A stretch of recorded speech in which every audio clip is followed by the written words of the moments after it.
Halo guys, selamat datang kembali di Pojok Seram. Hari ini gue akan menceritakan film dari Vietnam yang berjudul Moi, The Curse Return. Hayo kita mulai.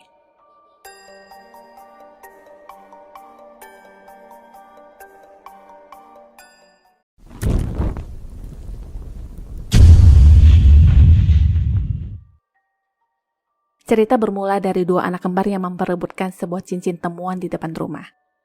Jendela lantai 2 bergerak dan sang ayah mengingatkan kakak harus selalu mengalah kepada adiknya. Di rumah itu juga tersimpan sebuah lukisan wanita yang digantung di ujung koridor. Sang ayah menatap lukisan itu dan di belakangnya ada sosok wanita yang sedang berjalan menuju ke arahnya. Ayah juga merasakan hal itu, tapi setelah dia membalikkan badan, ternyata hanya anak tertua yang memanggilnya. Kakak mengaku seperti mendengar suara aneh dan ayah pun menyuruhnya untuk kembali ke kamar. Setelah itu, pintu utama seperti digedor kencang dan asap hitam pun mulai bermunculan dari celah pintu. Waktu berlalu dan gadis bernama Lin ini terpaku melihat sebuah lukisan yang menggambarkan kesepian dan kesedihan. Lin sendiri bekerja di sebuah galeri dan tak lama ibunya menelpon yang katanya memimpikan temannya yang bernama Hang. Lin menanggapi yang katanya akan berusaha mencari Hang. Setelah menutup telepon, seperti ada bayangan seseorang yang berdiri dengan setelan baju hitam dan tak lama ponsel kembali berdering dari temannya yang mengabarkan Kiet sudah meninggal dan mayatnya ditemukan di kolam renang. Singkat cerita, Lin ngelayat ke rumah duka dan di sini dia bertemu dengan Hang yang langsung memeluknya. Lama tidak bertemu, Hang mengaku tinggal di rumah Le Chan, seorang pelukis legendaris terkenal di zaman kolonial. Dia juga mengundang Lin untuk mampir sekedar melihat lukisan asli dari sang pelukis hebat itu. Lin menolak dan mengajak Hang untuk pulang, tapi juga ditolak oleh Hang. Hang juga tampaknya tidak sehat dan kelayangan saat berdiri. Karena itulah Lin memutuskan untuk menemaninya pulang dengan bus. Di dalam bus, Hang meminta Lin untuk menginap semalam saja di tempatnya. Sampailah mereka di tempat yang dimaksud, tempat sepi yang jauh dari peradaban di tengah hutan. Rumah itu juga sudah berdiri di zaman kolonial Prancis dan di dalamnya banyak sekali terdapat lukisan-lukisan. Lin melihat lukisan itu dan ada satu yang sepertinya agak mengganggunya, yaitu lukisan seorang pria bersama kedua putrinya. Mata pria dalam lukisan itu seakan hidup dan perhatian Lin teralihkan saat Hang memanggilnya untuk menyapa tuan rumah yang dipanggil Nyonya Diu. Hang mengenalkan Lin sebagai teman dekatnya dan meminta izin untuk menginap semalam.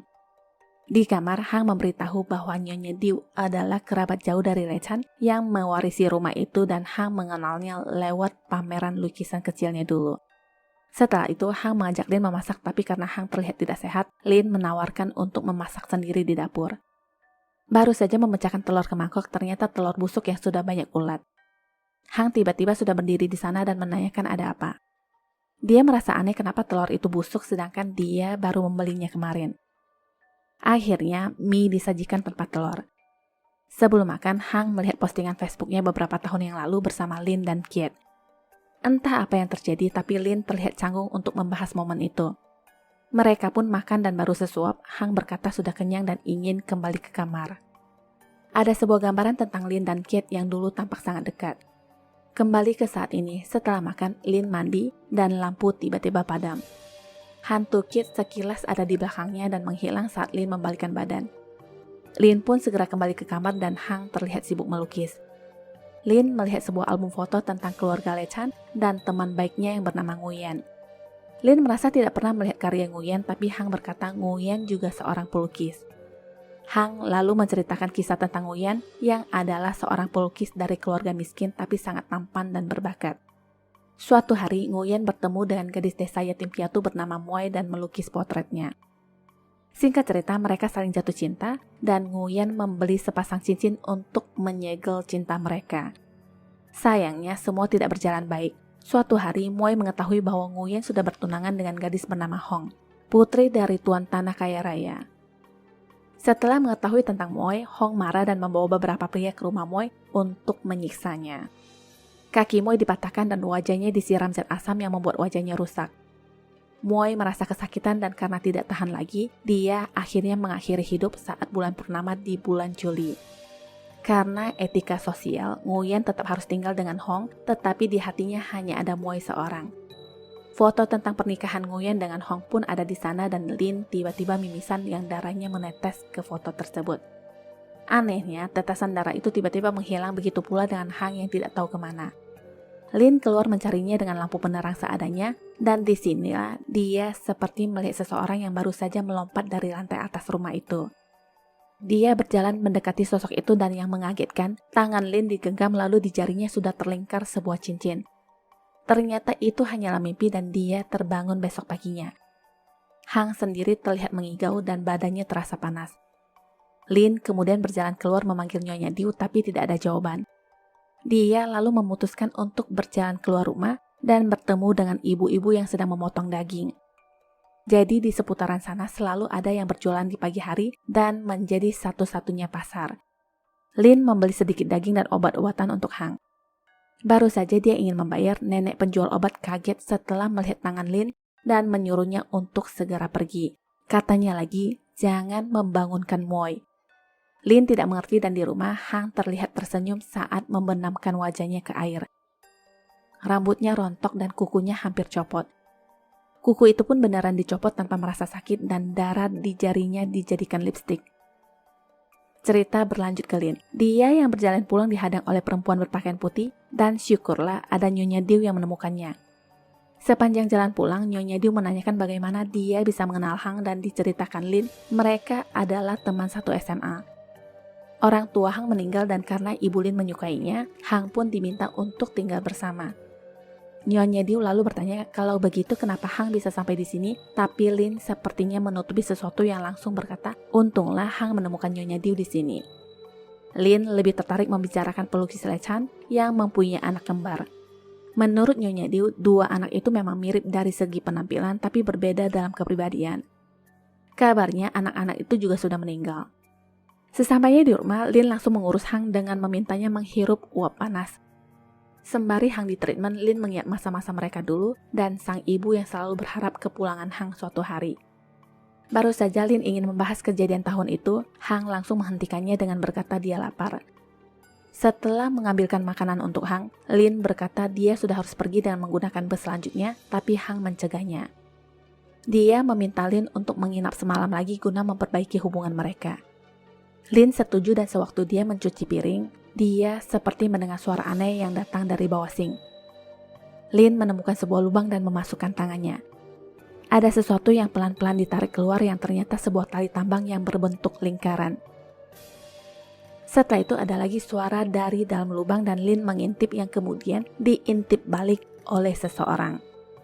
Lin terkejut dan di belakangnya tiba-tiba ada seorang anak perempuan yang berkata, Cha dặn không được kể cho ai. Anak itu pergi dan Lin masih penasaran mengikutinya sampai ke lantai 2. Di sana ada sebuah ruangan dengan lukisan yang ditutup kain merah. Itu adalah lukisan Moy dan saat Lin ingin keluar, pintu kamar terbanting sendiri dan lampu pun padam. Sesuatu baru saja jatuh dari plafon yang semakin membuatnya takut. Hantu Moy mendekatinya dengan kaki yang diseret-seret sedangkan tali tambang itu masih melingkar di lehernya. Hantu itu menyuruhnya keluar, tapi masalahnya pintu tidak bisa dibuka. Hantu semakin mendekat dan pintu pun terbuka sendiri yang disertai teriakan miris. Sekarang Hang yang seperti orang kerasukan. Mendengar teriakannya, Lin segera menghampiri dan Hang langsung bertanya kenapa kau tidak memberitahuku. Setelah mengatakan itu, dia menjatuhkan badannya dan Lin langsung berteriak memanggil Nyonya Diu. Nyonya datang dan menekan ujung-ujung kakinya yang membuat Hang muntah. Sekarang Hang sudah membaik dan tanpa sadar, dia mengigau yang menyuruh Lin untuk segera pergi. Nyonya Diu meminta Lin ikut bersamanya dan dia disemprot karena sudah membuka penutup lukisan Moy. Bertahun-tahun lukisan itu ditahan untuk mencegah kutukan mengerikan dan sekarang dikacaukan oleh Lin. Konon katanya kutukan itu selalu kembali di bulan Juli malam purnama dan Moy selalu meminta korban. Yang terjadi dengan Hang tadi adalah dia dirasuki oleh hantu Moy. Sekarang hanya ada satu cara.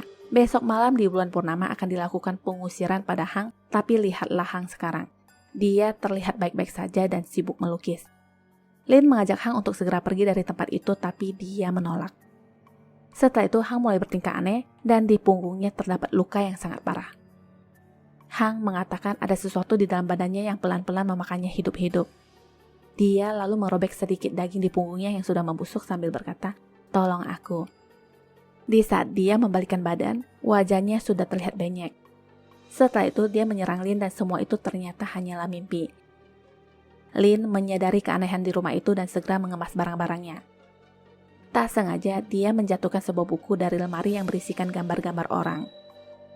Di lembar terakhir ada gambar seorang laki-laki yang mengingatkan omongan temannya tentang bagaimana Kate ditemukan meninggal yang sudah dalam keadaan membengkak dan wajahnya juga rusak. Tanpa menunggu lebih lama lagi, Lin mengajak Hang untuk ikut bersamanya, tapi Hang bersikap sangat dingin. Dia menolak dan bertanya adakah yang ingin Lin katakan kepadanya tentang dia dan Kate. Hang merasa dikhianati temannya sendiri. Jadi ceritanya dulu, Hang mengatakan pada Lin bahwa dia dan Kate sudah berpacaran beberapa minggu lalu. Entah siapa duluan yang dipacari Kate, sebenarnya Lin sudah ingin menyudahi hubungan mereka, tapi Kate malah berkata dia akan menjelaskan semua ini kepada Hang. Momen itu dilihat oleh Hang yang membuatnya sakit hati. Pulangnya, Hang masih menahan emosinya dan menanyakan alasan Lin pilek karena Kate juga sedang pilek.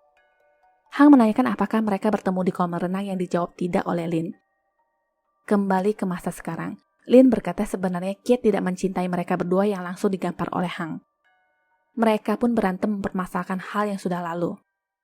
Lin dianggap dua muka yang menyebalkan dan Hang memutuskan pertemanan mereka sekarang. Lin masih membujuknya untuk segera pergi dari rumah itu dan Hang tiba-tiba berubah sikap yang berkata takut. Dia memohon agar Lin tidak meninggalkannya, tapi sekian detik dia berubah lagi yang mengusir Lin. Lin pun berbalik badan dan pergi. Aku sudah tidak sanggup menghadapi wanita gila ini ya Allah. Semakin dia berlari semakin tersesat dia dan banyak pula wanita-wanita berpakaian putih yang berceceran di mana-mana. Terakhir dia bertemu dengan duplikat dirinya yang berkata, "Kau lebih tahu dari siapapun bahwa dahulu dia sudah tahu semuanya, tapi kau memilih untuk menyimpan rahasia dan tidak melakukan apapun. Sekarang kau ingin pergi lagi dan berpikir bisa hidup bahagia? Betapa egoisnya."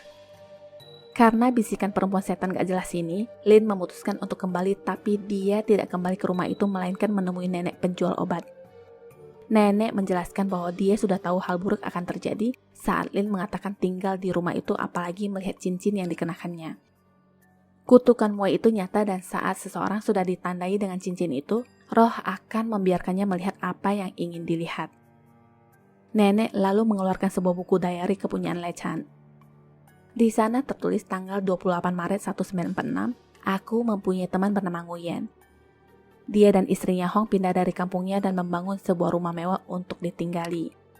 Setiap kali bertemu, Nguyen selalu menceritakan cinta rahasianya untuk Moy dan memintaku untuk tidak membahas ini dengan Hong. Melebihi siapapun, Le Chan mengerti akan rasa kehilangan dan memberikan kamar seninya kepada Nguyen agar bisa melukiskan cintanya untuk Moy. Suatu hari, Nguyen terlihat jauh bersemangat dan berkata Moy mengunjunginya. Hal ini membuat Le Chan mulai mengkhawatirkan kondisi kejiwaannya, ditambah dia sering menatap cincin Moy dan tenggelam dalam kenangan indahnya di masa lalu. Hong sendiri sangat menyayangi kedua putri Le Chan yang ditinggalkan ibu mereka saat melahirkan mereka. Suatu hari salah satu dari mereka keceplosan yang katanya sering melihat Nguyen yang menggambarkan seorang gadis berpakaian putih di rumah mereka. Tragedi pun terjadi. Kebetulan nenek adalah pembantu di rumah Le Chan pada saat itu. Hong mengamuk yang masuk ke rumah sambil berkata Moy telah kembali. Dia seperti orang kerasukan yang langsung menyerang nenek saat itu yang ingin mencegahnya berbuat onar. Itulah kenapa mata nenek terluka dan Hong lanjut naik ke atas untuk menemui suaminya. Tanggal 19 Juli 1946 tentang lukisan Moy. Aku tidak tega untuk menghancurkan memori terakhir temanku ini dan itulah kenapa lukisan itu tetap dibiarkan begitu saja, tapi menurut nenek, lukisan itu sudah banyak menyebabkan tragedi. Lin mengingat pengalamannya selama di rumah itu dan tidak mengerti kenapa Moy menginginkan Lin untuk meninggalkan rumah. Dia pun memutuskan kembali ke rumah untuk menyelamatkan Hang, tapi nenek mengatakan sebaiknya selamatkan diri sendiri dulu. Tekad Lin sudah bulat dan nenek hanya bisa menyarankan untuk menghancurkan lukisan terkutuk itu. Sesampainya di rumah, dia mendengar jeritan Hang yang ternyata sedang diikat dan dikelilingi lilin. Melihat Lin, sumpah serapah pun keluar dari mulut Hang. Apa yang terjadi dengannya begitu menyedihkan yang ditumpahkan di sebuah buku gambar. Jadi waktu itu ada 2 laki-laki asing yang mengikutinya dan melecehkannya, sedangkan kemanakah Lin saat itu? Lin malah bersama pacarnya dan sekarang Lin disalahkan atas semua kemalangan yang Hang alami. Nyonya Diu datang dan langsung menarik Lin untuk mengikuti ritual pembebasan jiwa. Darahnya diambil dan saat telur dipecahkan, Hang langsung kerasukan. Angin bertiup kencang yang memadamkan lilin dan Lin disuruh menusuk tepat di jantung Hang untuk memutus kutukan Moai. Lin masih ragu dan Nyonya Diu berkata jika tidak melakukannya, maka Lin yang akan menjadi korban selanjutnya. Hang terus memprovokasi dengan menyebut Lin perempuan mureh, tapi sikapnya juga berubah-berubah. Kadang dia menangis dan kadang tertawa. Detik-detik terakhir, Lin malah memilih masuk ke rumah dan merusak lukisan Moai. Jelas-jelas lukisan itu sudah dirobek, tapi anehnya lukisan kembali utuh dan sekarang hantu Moai muncul di hadapannya. Lin memohon agar Hang dilepaskan dan hantu itu melihat ke arah pintu. Cerita pun dibawa kembali di saat Hong datang menemui suaminya. Dia marah karena suaminya masih memikirkan Moai dan semua hinaan yang merendahkan Moai pun diungkapkan. Nguyen panas mendengarkan ocehannya dan berkata selamanya Moai akan ada di hati. Dia juga mengungkapkan tidak sama sekali mencintai Hong. Kenyataan memang lebih pahit ya bun. Hati Hong hancur ditambah dia seperti melihat Moai yang sedang memeluk suaminya. Maksud hati ingin menyerang Moai tapi ternyata suaminya lah yang menjadi korban. Nguyen tewas di tempat dan Hong pun mengakhiri hidup dengan melompat lewat jendela. Setelah itu hantu Hong datang dengan mengenakan pakaian putih dan memakai cincin Moai. Kembali ke Lin, sekarang dia sudah tahu semua kisah tentang Moai dan Hang tiba-tiba masuk sambil berkata, kebencian dan cinta buta menciptakan kutukan mengerikan. Seketika Hang terlihat seperti Hong yang langsung menyerang Lin. Lin melakukan perlawanan yang menggores pipinya. Nyonya Diu datang yang langsung menyuruhnya untuk menghabisi Hang, tapi Lin masih tidak sanggup. Dia memilih kabur dan dikejar oleh Nyonya Diu. Nyonya Diu ini adalah pro Nyonya Hong yang berkata akan menghabisi mereka semua yang dinilai pelakor. Berantem sana-sini, Lin tidak sengaja menarik kain penutup cermin dan Nyonya Diu kaget melihat bayangannya yang tersenyum. Dari belakang ada seorang gadis kecil yang memanggilnya sambil berkata, milikmu juga milikku. Karena kaget, dia lalu tergelincir dan terguling-guling jatuh dari tangga. Lin kembali menemui Hang dan mengaku salah. Dia sudah sangat egois dan terlebih lagi, dia sudah membenarkan semua kesalahannya karena menganggap dirinya itu superior. Hang memeluknya dan meminta Lin untuk membantunya mengakhiri hidup, tapi Lin malah mengancam akan mengakhiri hidupnya sendiri. Lin masih sadar bahwa Hang dalam pengaruh hantu Hong dan mengancam akan mengakhiri hidup jika dia tidak melepaskan Hang. Yang hantu inginkan adalah badan Lin dan seketika dia pun memperlihatkan wajah aslinya. Lin digampar dan hantu gila itu berkata dia menginginkan Lin menjalani hidup yang lebih buruk daripada kematian sambil menyiram zat asam ke lantai. Setetes asam mengenai wajah Lin yang membuatnya berteriak kesakitan. Tiba-tiba Lin melihat ke arah lukisan Moai yang terbakar dan berubah menjadi Moai. Semua dendam masa lalu pun berlanjut sekarang. Perkelahian memperebutkan laki masih aja terus dibahas. Hang kembali sadar yang melihat Lin sudah lemas di tangannya. Dia pun lalu menghempaskan Lin dan berkata kenapa dia kembali pada hal awalnya. Hang memang berencana menyerahkan tubuh Lin kepada hantu terkutuk itu. Ternyata Hang tidak setega itu dan berencana ingin mengakhiri hidup. Setan Hong berbisik yang mengingatkan dosa-dosa Lin kepadanya dulu, dan walaupun sekarang Hang berkorban, pada akhirnya yang didapat hanyalah pengkhianatan dan kepahitan. Hang menjawab, itu karena kau berkorban untuk orang yang salah lalu nekat menusuk jantungnya. Hang pun jatuh dari jendela dan tewas. Hantu Hong keluar dari badannya dan berdiri menatap ke atas di mana di sana juga ada hantu Moai. Setelah itu hantu Hong dikerumuni hantu lainnya yang langsung membenamkannya ke tanah. Hantu-hantu itu mungkin adalah orang-orang yang menjadi korbannya selama ini.